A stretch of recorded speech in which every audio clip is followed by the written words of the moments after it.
Alright, this is everything you need to know before you sign up for your first Hare Scramble GNCC race. I'm going to go through a couple things of race day, things you need to purchase, things that you should know, and some helpful tips. So jumping right in, I got my pit board here, and I'll bring it a little closer. District AMA class, arrive early, and watch others. So first, we'll go over district. Basically what that is each state, or roughly, has their own district for racing dirt bikes. That's motocross, flat track, and off-road. So if you're racing a local race and not a GNCC, the Grand National Series has its own series, so you do not need a district card for that. You just need your AMA. But for your local series here in Wisconsin and the UP is District 16, so you have to purchase your yearly District 16 membership. And that goes for most states, so I'd recommend doing some research about that, and the local promoter will tell you what you need before you sign up. Every series needs an AMA membership. So unless you are doing a race that is not sanctioned by the AMA, there's a couple of races that I've been to that weren't sanctioned. So like it's a one-off race, it's not a series. You do not need an AMA for that. But sometimes they will still ask if you have one, just for points paying. Sometimes even if they're not sanctioned by the AMA, they want to make sure that you still are covered underneath the AMA umbrella. For GNCC racing, you will need your AMA membership, and it is $50 per year. Covers the whole year, all racing. So you can race GNCC, off-road, other off-road events such as hard enduro. You could also race motocross and flat track. So covers everything. From there, when you show up to the race, arrive early. Give yourself some time to get used to the atmosphere. The first time at your race, you're going to be nervous, you're going to be excited. Arrive early. Watch others, and that's the next thing. Watch others take in the experience of being at your race the first time you're racing. It's going to make a big difference coming into your first race and just enjoying the moment. I really recommend not putting a whole lot of pressure on yourself. I would just show up and have fun rather than going into it thinking you're going to win or you're gonna dominate your class. From there, it's not on this, but classes. Something that I think a lot of people think their first time is they're a lot better, a lot faster than they think. That others are, and myself included. My first race, I thought I was going to go out and be pretty good, and I wasn't, and that's okay as well. So there's different classes. There's trail rider. So for adults, there's trail rider, C class, B class, A class, and AA. For GNCC, there's 137 classes. There's a ton of classes. So I would recommend going on their website, trying to look at what your skill level is, and trying to align that with the GNCC page. But for local races, there's trail rider, C, B, A, and AA. AA is the best. Those are pro riders. So the pro riders that come out and do a local race or are at that level, that is what that is. And A rider is just under that, novice, like a novice rider, or not a novice, an amateur rider, that is A. So AA is pro, so you compete in a pro race. A is a amateur rider, that is at an A level.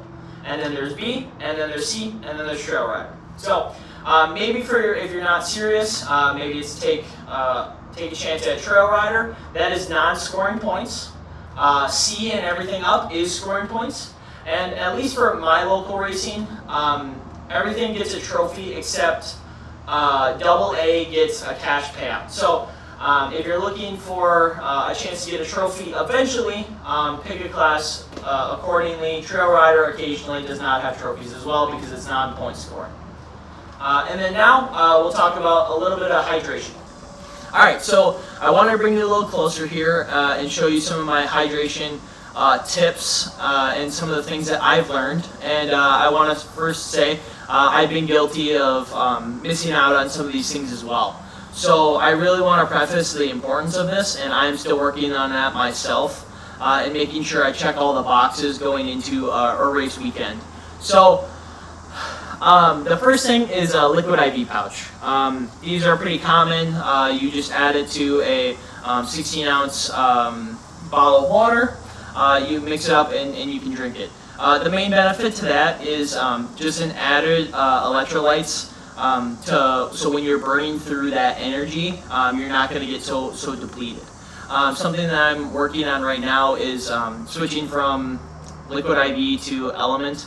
And I'm going to try to do some more research and some testing, as I would say, just about that to see what I like more, the liquid IV or the Element. I've been doing the liquid IV for a while.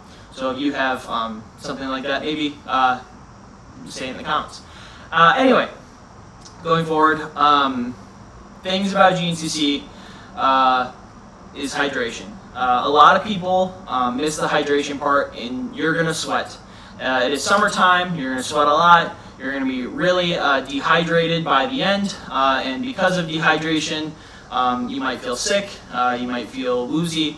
So especially if you're driving yourself to the race, we want to make sure that we're going to be fully hydrated before, during, and then after, so we do not feel that sick feeling. I know myself, I've thrown up after several races because I've hit that hydration limit.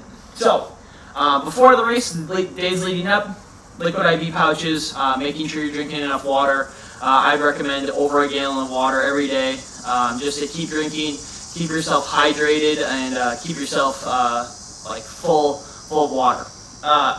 Next thing, during the race, it's optional. Some people don't run it, but I like to run it.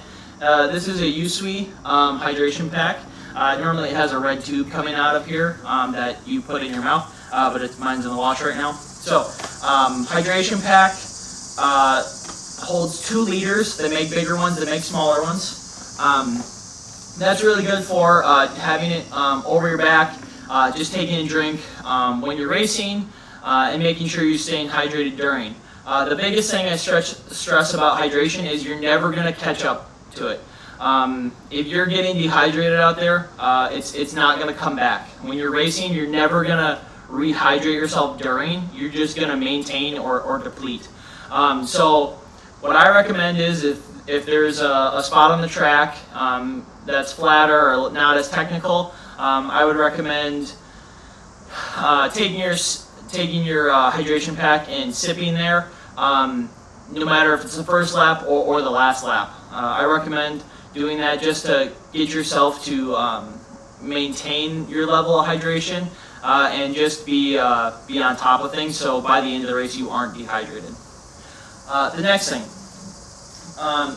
this is like a sippy bottle. I don't know exactly what I would call it, but it's essentially a water bottle with a straw attached to it. And the reason for this is because I will put Gatorade in here at the race, and then my mom or my girlfriend or my dad or someone there, my brother, will hand it off to me, and I will take a drink of it just to keep me hydrated throughout the race. This is something that I've just recently started doing, but that's because of time of the races, and I can get into that a little bit more about races, so I started doing this to hydrate myself during the race and keep those electrolytes and the carbs up as well. When you're burning during the race, you're going to burn through so many carbs so fast because your heart rate will be at zone 5, which is essentially 180 beats and up for almost 2 hours, depending on the race, depending on the discipline. So, say your B class is 2 hours, C class is an hour to an hour and a half. So, you're going to be at a zone 5 for that long, and nobody can sustain that without having some form of energy without depleting. So you'll see even the best guys in the world will have bottle handoffs at the races to keep them going.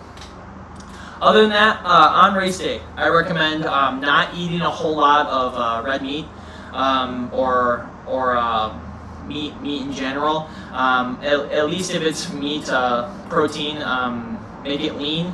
So chicken or turkey or something along those lines.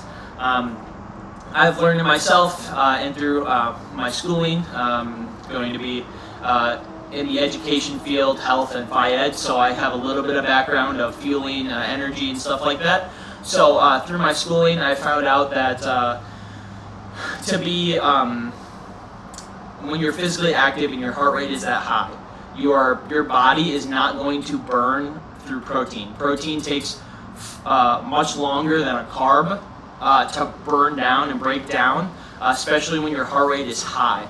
So you're more likely to hit that wall, hit something in your body where you feel like you cannot go forward. So I would recommend even having some carbs or having some